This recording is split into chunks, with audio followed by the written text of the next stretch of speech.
फिर आपको मिला है तो आप इसकी कीमत लगाओ। इसको स्वस्थ रखने के लिए खाने का इंतजाम कर लो, गर्मी ठंडी से बचने के लिए कपड़े का इंतजाम कर लो, बरसात से बचने के लिए घर मकान बना लो। आप ये समझो कि ये सब काम कर लो, लेकिन फंसो नहीं इसमें। जो एक दूसरे का संबंध हो गया है, शादी ब्याह हो गया है, बच्चे हो गए हैं, आप ये समझो उसका पालन कर लो। कर्तव्य का क्या पालन है कि जो आपको रोटी बना के खिलाता है उसको कमा करके आपको ला करके खिलाना भी है। जिन बच्चों से आपको उम्मीद है कि हमारे बुढ़ापे में दो रोटी का सहारा बनेंगे, उनको पढ़ाना लिखाना, उनको योग्य बनाना, अपने से अच्छे ओहदे पर उनको पहुंचाना, अपने से ज्यादा धन सम्मान मान दिला करके प्रतिष्ठावान उनको बनाना, ये आपका कर्तव्य भी है। लेकिन इसी में मत फंसे रहो, नहीं तो ये समय निकल जाएगा और फिर आप पछताए हो क्या जब चिड़िया चुग गई खेत। जब खेत को चिड़िया चुग जाए तब रखवाली करो, बैठे रहो, डंडा पटकते रहो, क्या मतलब है? कुआं खोदने से क्या मतलब है? जब फसल सूख गई, आग लग गई तो कुआं खोदने से क्या मतलब? तो कहा गया समय पर चेतो।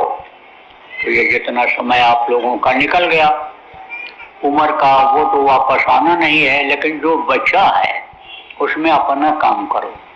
ये जो भी काम आप कर रहे हो, घर मकान बना रहे हो, रुपया पैसा इकट्ठा कर रहे हो, मान प्रतिष्ठा इज्जत कमा रहे हो, ये दूसरों के लिए है। जब आंख बंद हो जाएगी दुनिया संसार से, जैसे सब लोग चले गए, आपको भी जाना पड़ेगा, क्योंकि मनुष्य शरीर में हो। जो फलता है पेड़, झड़ता है, जो आग जलती है, बुझती है, जो पैदा होता है वो मरता है, तो आपको भी जाना पड़ेगा इस दुनिया संसार को छोड़ करके। तो ये चीजें आपके कोई काम आएंगी?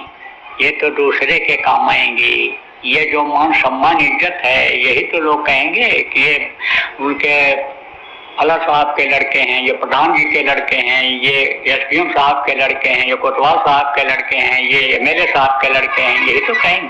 उसका फायदा किसको मिलेगा? आपके परिवार को, बच्चों के लिए मिलेगा। आपके शरीर को कोई सम्मान, कोई प्रतिष्ठा नहीं मिलेगी। ये धन दौलत आपके काम नहीं है।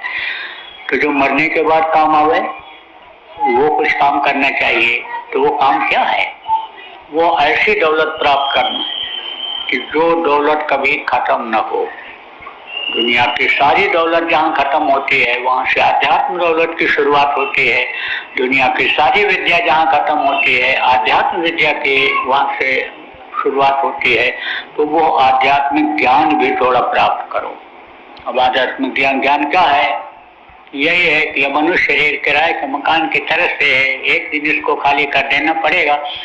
इसमें जो बैठी हुई जीवात्मा है उसको जगाओ, वो परमात्मा की अंश है, उसको वहां तक पहुंचाओ। जब ये वहां पहुंचने लग जाएगी तो सारी विद्या आपके पास आ जाएगी, सारा धन जो इच्छा की मनमानी और हर प्रताप का दुर्लभ नहीं। जिस चीज की आदमी इच्छा करता है उसकी वो इच्छा पूरी हो जाती है। तो वो इच्छा आपकी पूरी होने लग जाएगी। और अगर आपको जरूरत है तो इच्छा पूरी हो जाएगी। और अगर आपके अंदर त्याग आ गया, तपस्या आ गया, आप यही सोचोगे कि भोग में सुख नहीं है, योग में सुख है।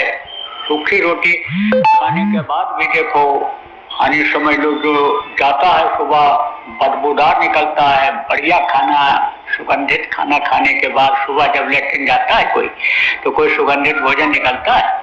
तो जब इसकी जानकारी हो जाएगी कि भाई साईं अपने भगत को सूखी रोटी दे, टुकड़ी मांगत में डरूं, रुखी छीन ले, तो जब यह भाव आ जाएगा कि साईं इतना दीजिए, जामे कुटुंब समाए, मैं भी भूखा ना रहूं, साथ न भूखा जाए, मैं भूखा ना रहूं, शरीर हमारा चलता रहे, दरवाजे पर कोई आ जाए भूखा भूखा तो गृहस्थ धर्म का मैं पालन कर ले जाऊं, रोटी खिला दूं, पानी पिला दूं, तब आप ये समझो कि ये धन जो है, जो जिसके पीछे दौड़ रहे हो, ये आपको मिट्टी की तरह से लगेगा, मिट्टी की तरह से लगेगा।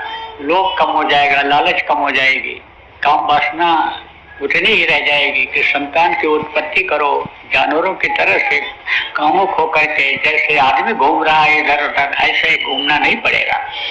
तो आप समझो प्रेमियों कि सीधा सरल रास्ता है इस समय पर कलयुग में। रास्ता तो सरल पहले भी था लेकिन जानकारी नहीं थी, तब लोग अष्टांग योग हठ योग करते